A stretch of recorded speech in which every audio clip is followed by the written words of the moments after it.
Hi guys, it's me. I wanted to talk about something that touches me, that just I connect with um, when it comes to so many other parents who are in the same situation, and to give you hope and to let you know that there is a light at the end of the tunnel, despite the fact that when you live through this, it might not seem like it, but there is, if and when you're able to accept the situation as it is and not as how you want it to be. The topic at hand is parental alienation. And I'm not saying I know this situation more than other people. I'm saying I've lived through this. Background is, I was a single mom, raised two daughters. They're 27, 28, late 20s.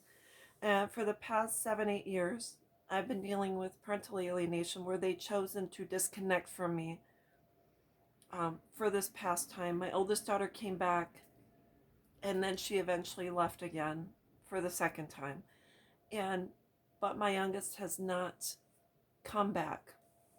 And in that time, my youngest left, moved, outside of the state that I'm in, came back, met someone, got engaged, got married, has had 3 children, and they don't know that I exist. So you're dealing with a situation that is outside of, not really outside the norm, because it happens more often than we think about or that we want to think about. But I want to let you know that I've lived through this situation, and I know what it's like to hurt. I know what it's like to cry, and I know what it's like to finally come to a place of acceptance. And I'm going to tell you how I was able to do this and how I continue to be able to do this. I was 40 when both of my daughters left, when they were 18, 19 years old. And I cried and was uh, wasn't really sure where I was going to put my emotions, feelings, invest, who I was going to invest in. When you have invested in your children and all of a sudden they're gone, what do you do? Well, I always tell my friends who have children, when they're old enough to be alone, whether they're 11, 12, 13 years old and they're old enough to be with their friends, you have to start getting busy and you have to start having a life, not only as an individual, but also as a partner if you're in a relationship. So you have to start gaining your own sense of self, your own hobbies, your own interests, and your own kind of like a life outside of your children, because when they leave, whether it's they leave suddenly and abruptly or they leave eventually and they go to college or get married, you have to be prepared to invest in yourself. So that means whether you take up a hobby that you really liked doing when you were little, drawing, coloring, knitting, crocheting, yoga, something that enhances your life, etc. And I think the hardest thing, that why it's so difficult for so many people to understand, they think if you give birth and you've given life to your children, that they owe you something, or that you have a right to their life in some sort of way, that you will always have that connection to them. And sometimes that does not happen. But the way I look at it now is that you have to look at your children as individuals, and that they have a right to choose their relationships outside of your home.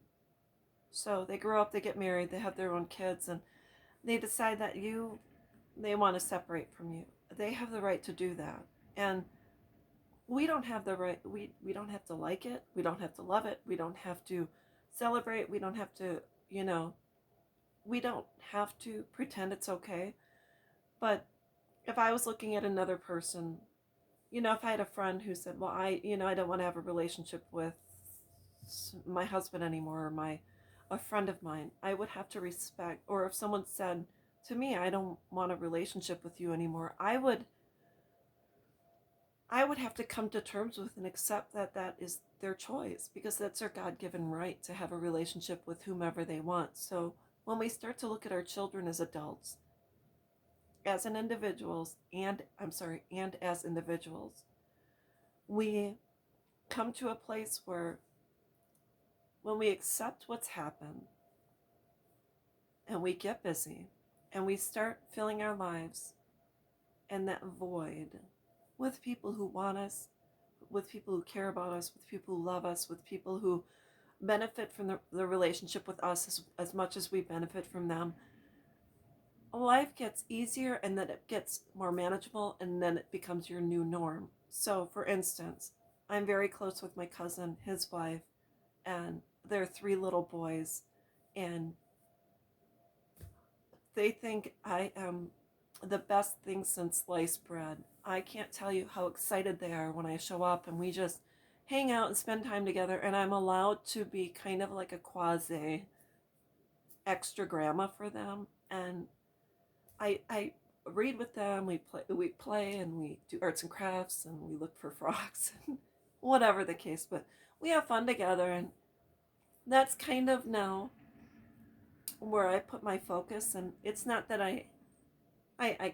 not that I don't miss my children, but I know now that when we reconnect, if that ever happens in a manner where they come back, it has to be in a manner that is beneficial for all people in this situation. And with the fact that we have the internet, my grandchildren, my daughter's children, my grandchildren will find me someday, and maybe a drunk uncle will talk about the fact that they have a whole nother family. It's someone will say something and it will come to surface and it'll come to fruition. But until that time, I stay busy and I take care of myself, and mostly I have to focus on my health and well-being. So this might help to give you a little